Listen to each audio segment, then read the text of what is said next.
Hello and good morning to your Equity Sense overnight recap and your pre-market outlook for this Friday, January 25th. So before we get into Apple, I just want to say that for those of you, we who we're posting this video today publicly on YouTube. So those of you who don't know about us and whatnot. We're basically a news slash trade alert type of company. We deal with stocks, options, futures, and forex, so we trade them all. We provide pre-market and and also during the market as well as post-market reports and briefs. So we summarize and basically aggregate all the data into one useful piece of information for any kind of trader out there.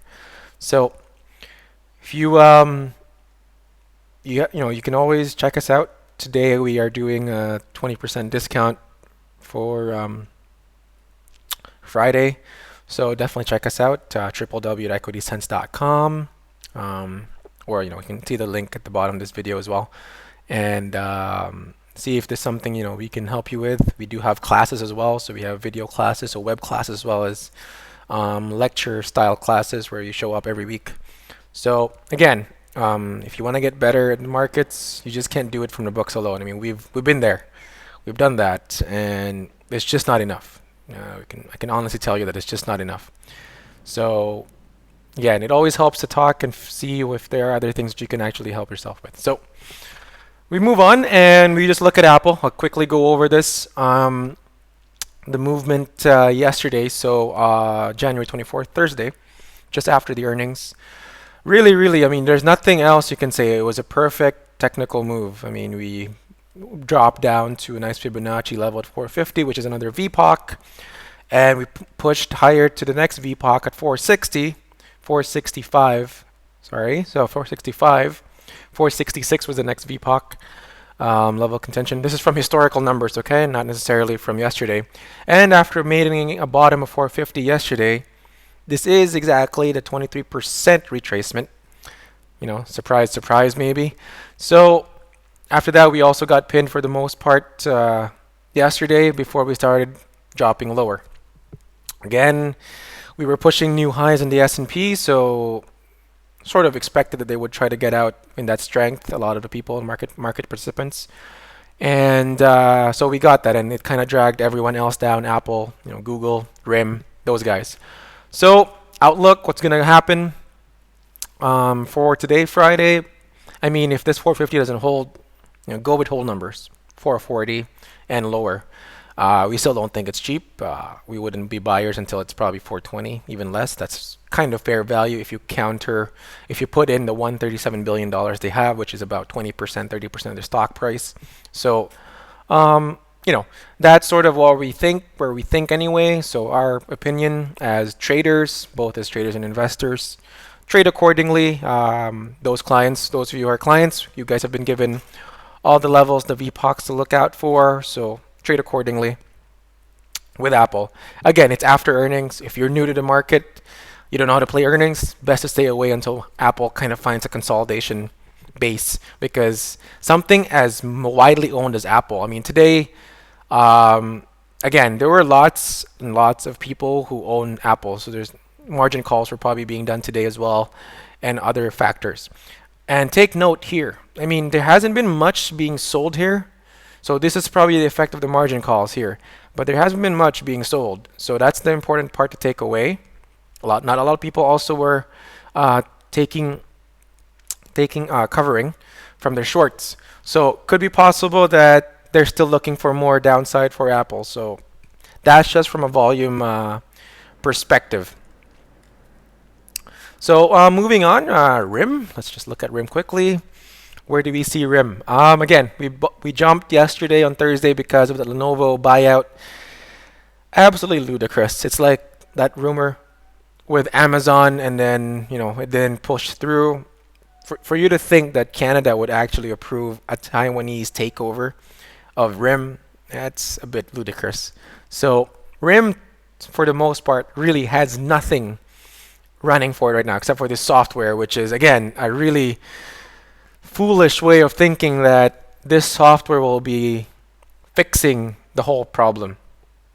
Don't really see that happening, but we'll see how it goes. Again, for us, you guys already know, we are short RIM, very high risk trade. We are short the $18 puts, about $20,000 worth of puts, so close to about 200 puts that we have, 200 contracts. This is for the BlackBerry 10 release. We don't think it's going to be really great. It's going to be one of those buy the rumor, sell the news type of thing. Remember the iPhone 5 brought us back to 710, and then bam, we just died all the way to 690. That's our thinking. If RIM, we're thinking if RIM does, then there's a gap all the way to $12 to $10. So pretty big gap there.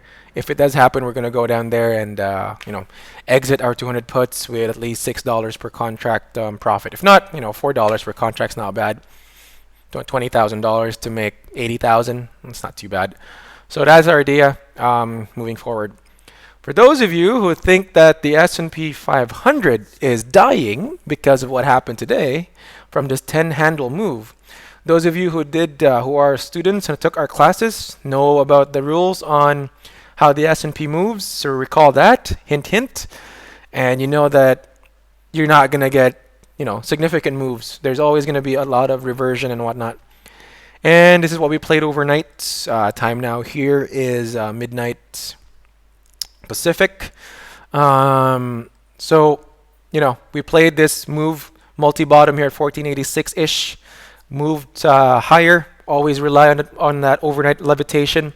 Can't miss. And that's what I love about the S&P futures.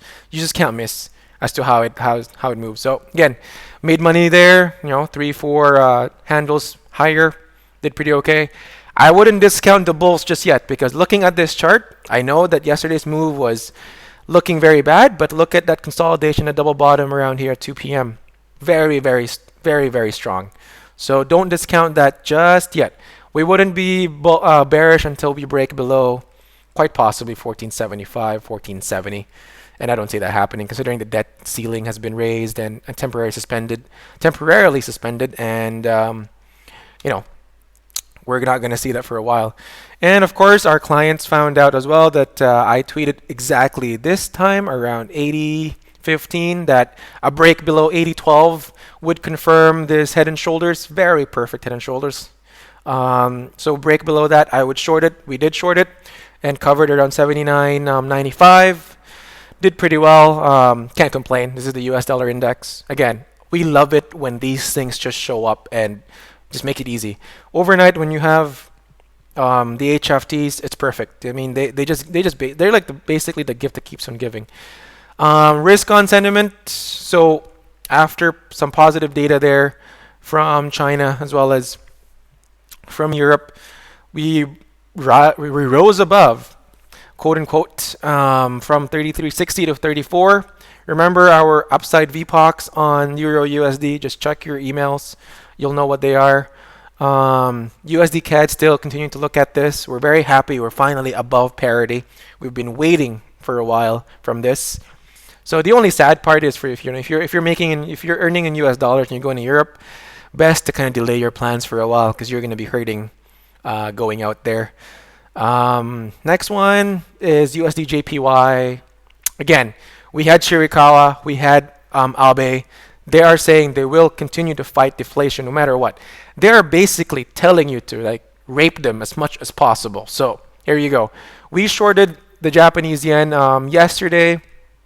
We're not in this again, but we're waiting for a slight pullback before we jump back in. So yesterday we played a short from 130-ish all the way to let's just try to get the closer date here to kind of make it clearer.